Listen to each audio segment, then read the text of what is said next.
এটা হচ্ছে আধুনিক যুগের এক ধরনের খেলনা, যেটা আমাদের প্রাকৃতিক ছিল। যদিও আমি অনেক চেষ্টা করার পরেও সকালবেলায় একটা গাছও পাই নাই। আমরা আগে ভেন্নার গাছের যে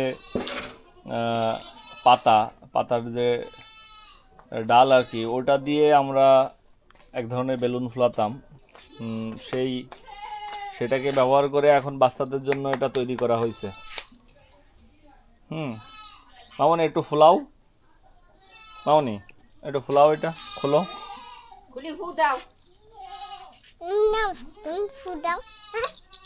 তো এটা ধরো, ওই হাতে ধরো, এবার ফু দাও। এইটা মূলত আস্তে আস্তে ফু দাও, আস্তে আস্তে ফু দাও হবে।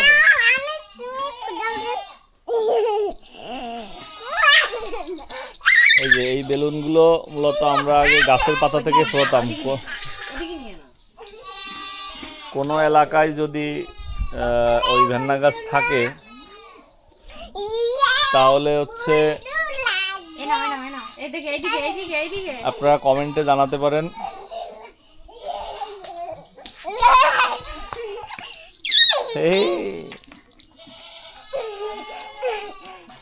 তো এটা আমরা আগে ফুলাতাম গাছের থেকে, কিন্তু এখন তো ওই গাছগুলো সচরাচর পাওয়া যায় না।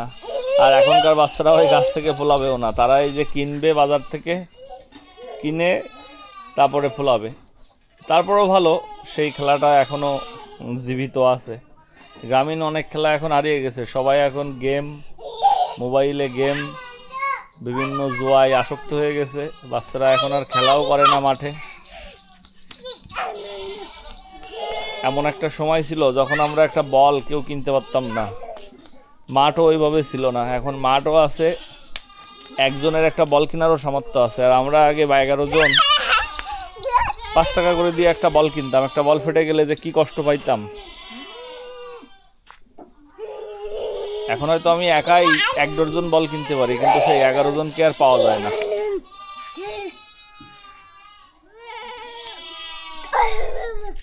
মামনি, মামনি,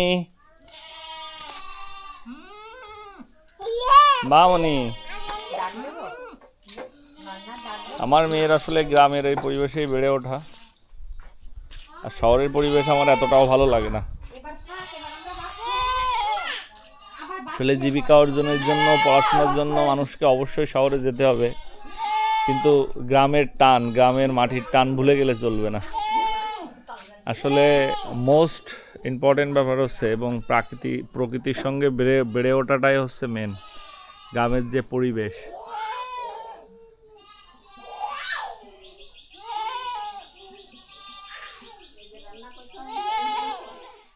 ঠিক আছে, সবাই ভালো থাকবেন। আর একটা ব্যাপার, আমার ভিডিওর কোনো ব্যাকগ্রাউন্ড মিউজিক লাগে না। আমার ভিডিওর ব্যাকগ্রাউন্ড মিউজিক আমার আশেপাশের আমাদের যে আমাদের পোষা প্রাণী, ছাগল, গরু আছে, তাদের ব্যাকগ্রাউন্ড মিউজিকটাই কত সুন্দর, সেটাও আপনারা কমেন্টে জানাবেন। দুপাশে আমার এদিকে কাকাদের, এদিকে আমাদের সব ছাগল মোটামুটি ডাকতে থাকে, ওটাই হচ্ছে ব্যাকগ্রাউন্ড মিউজিক। মামনি, কার ছাগল ডাকতেছে? টুকটুকি ছাগল ডাকতেছে। চোখ মুখ ভালো করে ধুয়ে নি। তার পায়ে জুতাও নাই। সবাই বলে মাটির সঙ্গে নাকি বাচ্চাদের সংস্পর্শে রাখতে হয়, তাহলে নাকি ভালো হয়। কি ভালো হয় আমি জানি না। জুতা পরতে হবে, নাহলে কিন্তু ঠান্ডা লেগে যাবে। ঠান্ডা লাগে না,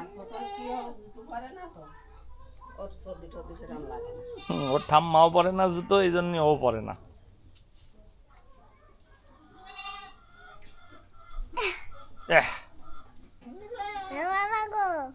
বলো,